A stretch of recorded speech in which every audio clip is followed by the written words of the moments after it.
Mangaluru ಏರ್ಪೋರ್ಟ್ನಲ್ಲಿ CM ಹಾಗೂ DCM ಪರ ಘೋಷಣೆ ಕೂಗಿದಂತಹ ವಿಚಾರಕ್ಕೆ ಸಂಬಂಧಪಟ್ಟಂತೆ ಇದೀಗ ನೋಟಿಸ್ ಅನ್ನ ಜಾರಿಗೊಳಿಸಲಾಗಿದೆ. ಘೋಷಣೆ ಕೂಗಿದ ಇಬ್ಬರಿಗೂ ಎಐಸಿಸಿಯಿಂದಲೇ ನೋಟಿಸ್ ಅನ್ನ ಕಳಿಸಲಾಗಿದೆ. ಎಂಎಲ್ಸಿ ಐವಾನ್ ಡಿಸೋಜಾ, ಮಿಥುನ್ ರೈಗೆ ಈ ನೋಟಿಸ್ ಅನ್ನ ಜಾರಿ ಮಾಡಿರೋದು. ಕೆಸಿ ವೇಣುಗೋಪಾಲ್ಗೂ ಮುಜುಗರ ಮಾಡಿದ್ದಕ್ಕೆ ಎಐಸಿಸಿ ನೋಟಿಸ್ ಅನ್ನ ಕೊಟ್ಟಿದೆ.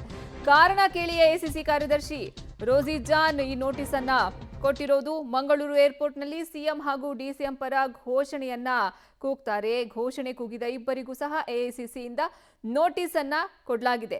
ಎಂಎಲ್ಸಿ ಐವಾನ್ ಡಿಸೋಜಾ ಹಾಗೂ ಮಿಥುನ್ ರೈಗೆ ಈ ನೋಟಿಸ್ ಅನ್ನ ಜಾರಿಗೊಳಿಸಿರೋದು. ಕೆಸಿ ವೇಣುಗೋಪಾಲ್ಗೂ ಮುಜುಗರ ಮಾಡಿದ್ದಕ್ಕೆ ಎಐಸಿಸಿಯಿಂದಲೇ ಈ ನೋಟಿಸ್ ಅನ್ನ ಕಳಿಸಲಾಗಿದೆ.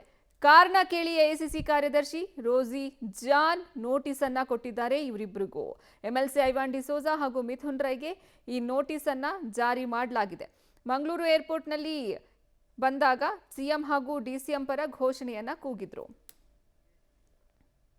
ಈ ಬಗ್ಗೆ ಹೆಚ್ಚಿನ ಮಾಹಿತಿ ನೀಡ್ತಾರೆ ನಮ್ಮ ಪ್ರತಿನಿಧಿ ಸುಕೇಶ್. ದೂರವಾಣಿ ಸಂಪರ್ಕದಲ್ಲಿ ಜಾಯ್ನ್ ಆಗ್ತಿದ್ದಾರೆ. ಸುಕೇಶ್, ಈ ನೋಟಿಸ್ ಅನ್ನ ಕೊಟ್ಟಿದ್ಯಾವಾಗ, ಇನ್ನ ಏನೆಲ್ಲ ಕಾರಣಗಳನ್ನ ಕೇಳಿದ್ದಾರೆ, ಈ ನೋಟಿಸ್ ನಲ್ಲಿ ಏನೇನು ಉಲ್ಲೇಖ ಆಗಿದೆ?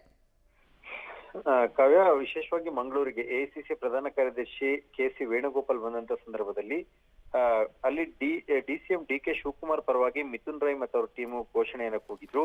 ಇದಕ್ಕೆ ಕೌಂಟರ್ ಅನ್ನುವಂತ ರೀತಿಯಲ್ಲಿ ಸಿಎಂ ಸಿದ್ದರಾಮಯ್ಯ ಮಂಗಳೂರು ಏರ್ಪೋರ್ಟ್ಗೆ ಬಂದಂತ ಸಂದರ್ಭದಲ್ಲಿ ಎಂಎಲ್ಸಿ ಐವಾನ್ ಡಿಸೋಜಾ ನೇತೃತ್ವದಲ್ಲಿ ಪೂರ್ಣಾವಧಿ ಸಿಎಂ ಘೋಷಣೆಯನ್ನ ಕೂಗಿದ್ರು. ಅಂದ್ರೆ ಅದು ಒಂದು ಖಾಸಗಿ ಕಾರ್ಯಕ್ರಮಕ್ಕೆ ಬಂದಂತದ್ದು. ಎಐಸಿಸಿ ಪ್ರಧಾನ ಕಾರ್ಯದರ್ಶಿಗಳು ಬಂದಂತ ಸಂದರ್ಭದಲ್ಲಿ ಅವರಿಗೆ ಮುಜುಗರ ಆಗುವಂತ ರೀತಿಯಲ್ಲಿ ಹೀಗೆ ಒಂದು ಪಕ್ಷದ ಒಂದು ಲಿಮಿಟ್ ಅನ್ನ ಕ್ರಾಸ್ ಮಾಡಿ ಘೋಷಣೆಯನ್ನ ಕೂಗಿದರೆ ಅನ್ನುವಂತ ಕಾರಣಕ್ಕಾಗಿ ಅವರಿಗೆ ನೇರವಾಗಿ ಎಐಸಿಸಿಯಿಂದಲೇ ನೋಟಿಸ್ ಅನ್ನ ಜಾರಿ ಮಾಡಲಾಗಿದೆ.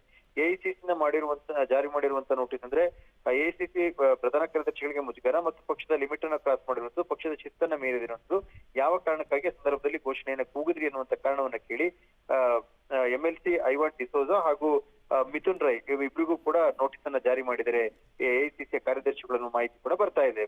ಕಾವ್ಯ, ಧನ್ಯವಾದ ಸುಕೇಶ್ ನಿಮ್ಮೆಲ್ಲ ಮಾಹಿತಿಗಾಗಿ.